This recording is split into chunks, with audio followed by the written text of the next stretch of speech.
कन्हैया की बंसी सुनी वैसे चल, जो जैसे वैसे दौड़ पड़ी। एक गोपी अपने पति को भोजन परोस रही थी, और जैसे ही कन्हैया की बंसी सुनी तो भोजन परोसना छोड़ करके चल दी। उसका पति कहता कहाँ चला, कहाँ चली? जैसे ही उस छलिया की बांसुरी बजी कि तू चली, तो उस छलिया के पास से मैं जा रही हो ना, तो कहा आज मैं तुझे जाने नहीं दूंगा। और उस गोपी का हाथ पकड़ करके सीधे कमरे में बंद कर दिया।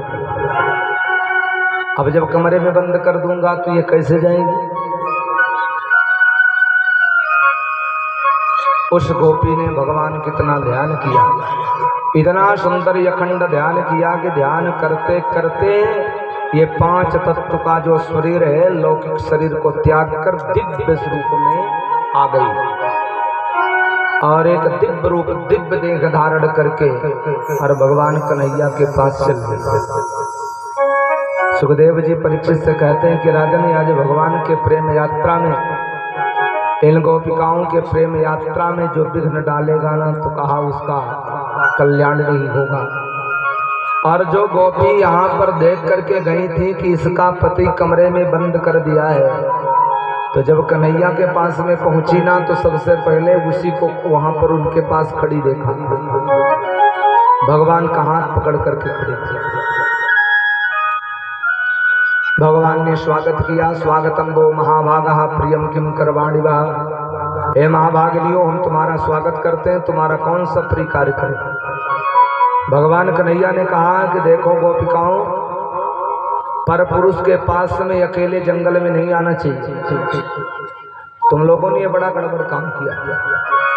किसी भी स्त्री को पराये पुरुष के साथ एकांत में नहीं जाना चाहिए, और तुम जो आई हो तो बहुत बड़ी गलती की हो, इसलिए जल्दी से जल्दी तुम यहाँ से चली जाओ।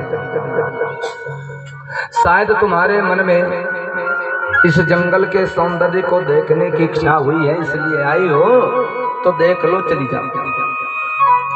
भगवान कन्हैया ने कहा हो सकता है कि जंगली जानवरों को देखने की उत्कंठा जागृत हुई हो और तुम जंगल तक आ गई हो, इसलिए देख लो और चली जाओ। देखो ना सही, तुम्हारे पति तुम्हारी याद करते होंगे, तुम्हारे पुत्र तुम्हारी याद करते होंगे, तुम्हारे माँ बाप तुम्हारी याद करते होंगे, रास्ता देखते होंगे, इसलिए तुम यहाँ से चली जाओ। जार बुद्ध्याप संगता, तुम्हारे मन में जार बुद्धि कैसे प्रकट हुई? जार बुद्धि आई कैसे? जार बुद्धि उसको कहते हैं पर पुरुष पर प्रीति करना, जार बुद्धि।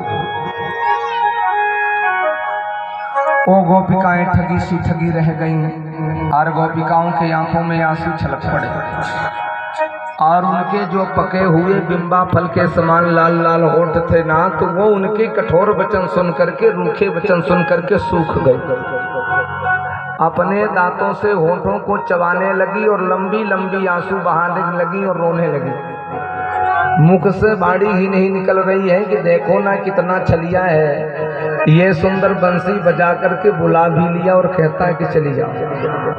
ये कहते हैं कि चली जाओ, और अपने पैर के अंगूठे के नाखून से धरती को खरोंद रही है। और कन्हैया से एक सखी कहती है, अरे श्याम सुंदर, तुम जो कह रहे हो ना कि पर पुरुष के पास में आई हो, तो मैं पर पुरुष के पास में कहाँ आई?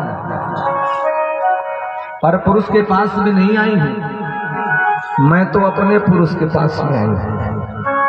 भगवान कन्हैया मुस्कुराने लगे, कहा कि तुम अपने पुरुष के पास में आई?